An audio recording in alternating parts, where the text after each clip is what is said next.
Percival Flores, Kanselier ng Diocese ng Novaliches.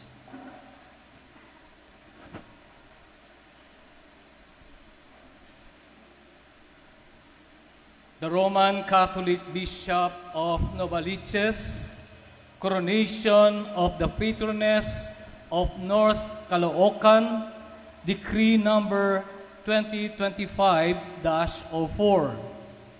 We, Most Reverend Roberto O. Gaa, D.D., by the grace of God and of the Holy Apostolic See, by virtue of the office vested, after having reviewed the petition made by the Diocesan Shrine and Parish of Our Lady of Fatima, Urduha Village, Caloocan City, do hereby promulgate and decree the Episcopal coronation of the image of Our Lady of Fatima of Urduha, given at Obispado de Novaliches, Regalado Avenue, Fairview Park, Fairview, Quezon City, on this second day of March, Sunday, Jubilee Year of Hope 2025, signed by His Excellency, Most Reverend Roberto O. Gaa, D.D., Bishop of Novaliches, attested to by yours truly, Reverend Father Reynaldo Percival S. Flores, Chancellor.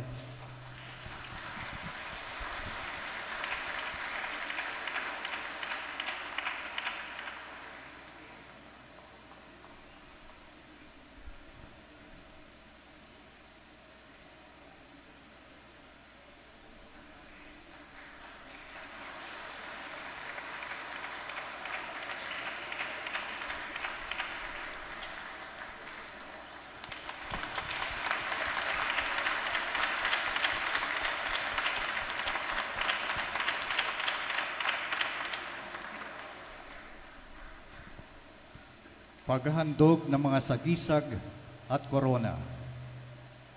Ang korona, banal na rosaryo at bituin ng karangalan, mga sagisag ng debosyon, handog ng bayan ng Diyos para sa maringal na koronasyon ng mahal na Birhen ng Fatima ng Urduha.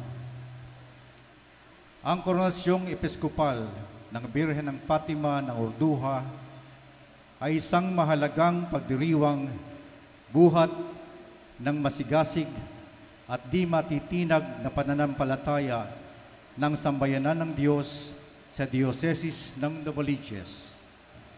Hindi lamang isang pagdiriwang, kundi isang pagpapanibago ng pananampalataya at debosyon sa mahal na ina na patuloy na gumagabay at nananalangin para sa atin.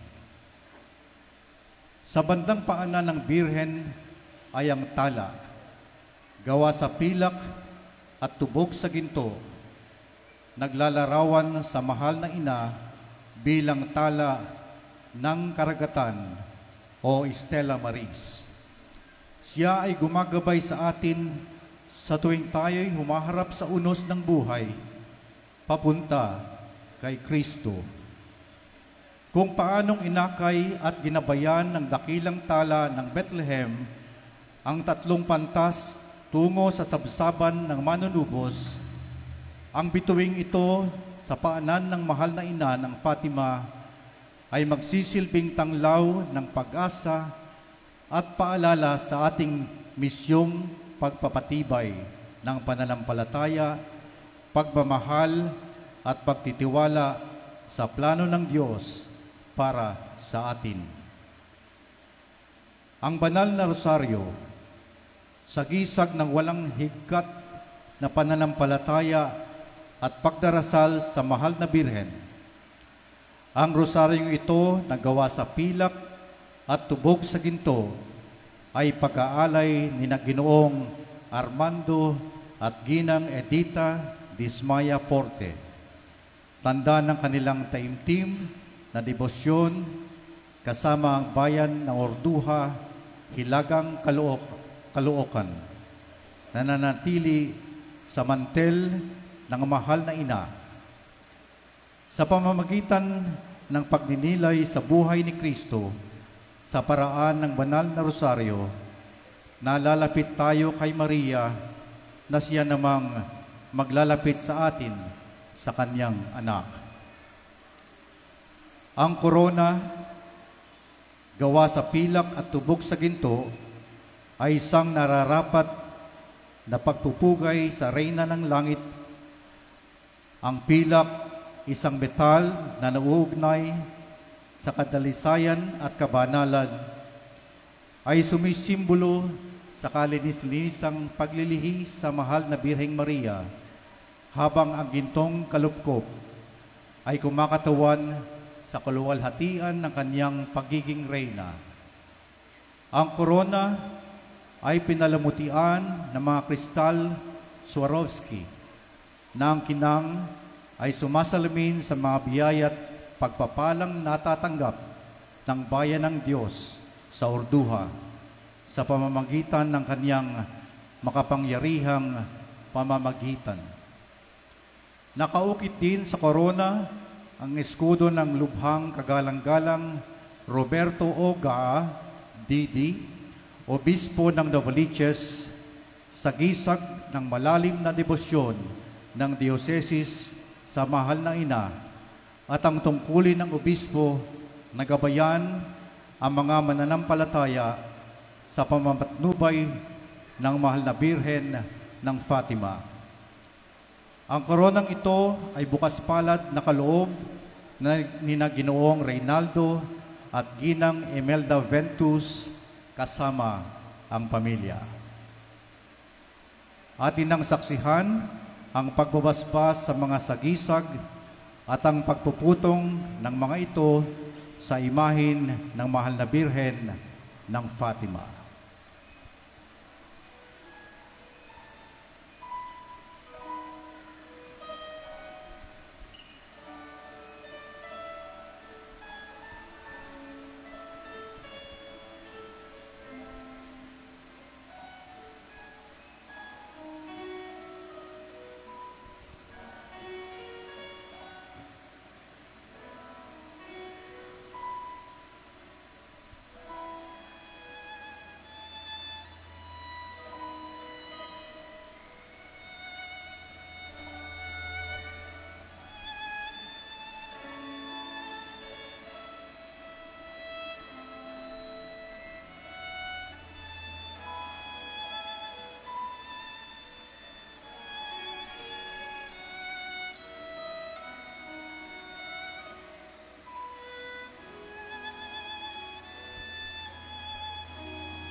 ang koronasyon ng mapitagang imahen ng mahal na Birhen ng Fatima. Magsitayo po ang lahat.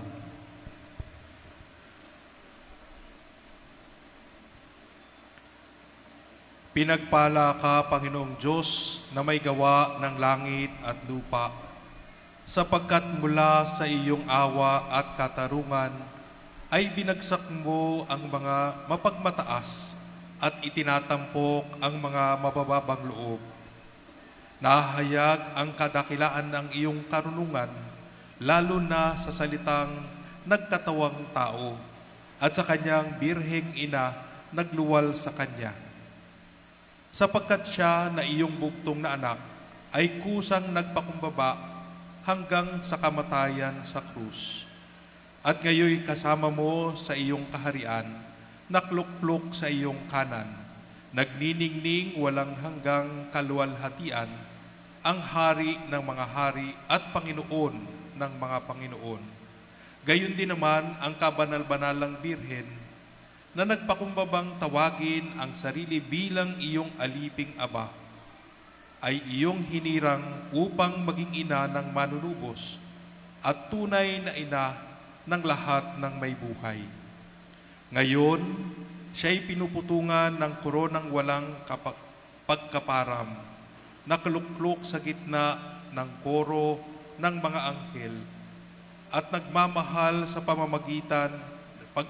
nagmamahal na namamagitan para sa amin bilang ina ng awa, ina ng grasya at ina ng simbahan. Magpagpalang Diyos, lingapin mo kaming iyong mga lingkod na sa pagpuputong ng koronang ito sa mahal niyang larawan ay nagpapahayag sa iyong anak bilang haring ng sangsinupog at sa mahal na Birhen bilang aming ina at reyna. Ipagkaloob mo sa amin ang biyayang matularan siya sa paglilingkod sa iyo upang buong pag-ibig naming tupdin ang iyong kalooban, upang itakwil ang sarili at gugulin ang aming buhay alang-alang sa aming kapwa, upang makapagpababa ka rito sa lupa, nang sa gayoy maparangalan sa kaluwalhatian ng iyong kaharian, kung saan ginagantimpilaan mo ng korona ng buhay ang mga tapat mong lingkod.